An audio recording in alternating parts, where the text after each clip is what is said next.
وعلیکم السلام ورحمۃ اللہ وبرکاتہ۔ حق مہر یہ نکاح کی شرط ہے اور لازمی ہے، ضروری ہے یہ ادا کرنا۔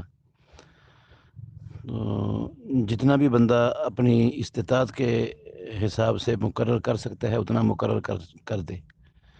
تھوڑا بھی ہو سکتا ہے، زیادہ بھی ہو سکتا ہے، ہر بندے کی اپنی استطاعت پر ہوتا ہے یہ۔ البتہ جب حق مہر طے ہو گیا ہے تو یہ عورت کا حق بن گیا ہے مکمل طور پر۔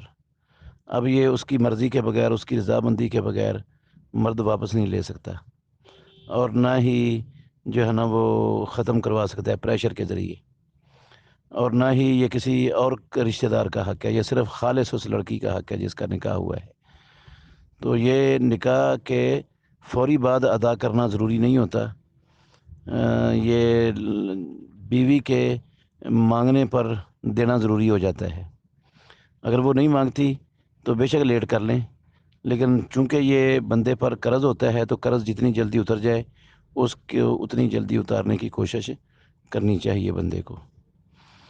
تو اگر بیوی اپنی دل کی خوشی سے، رضامندی سے معاف کر دیتی ہے تو وہ معاف بھی ہو جاتا ہے، کچھ چھوڑ دیتی ہے تو اتنا چھوٹ جاتا ہے جتنا وہ چھوڑ دیتی ہے، نہیں چھوڑتی تو جتنا حق مہر طے ہوا ہے وہ اس کا حق ہے، وہ اس کو دینا پڑے گا، نہیں دیا جاتا تو معافی بھی نہیں ملتی، تو قیامت کے دن یہ اس کے بدلے میں نیکیاں دینی پڑیں گی یا اس کے گناہ لینے پڑیں گے، جان نہیں چھوٹے گی اس کو ادا کیے بغیر۔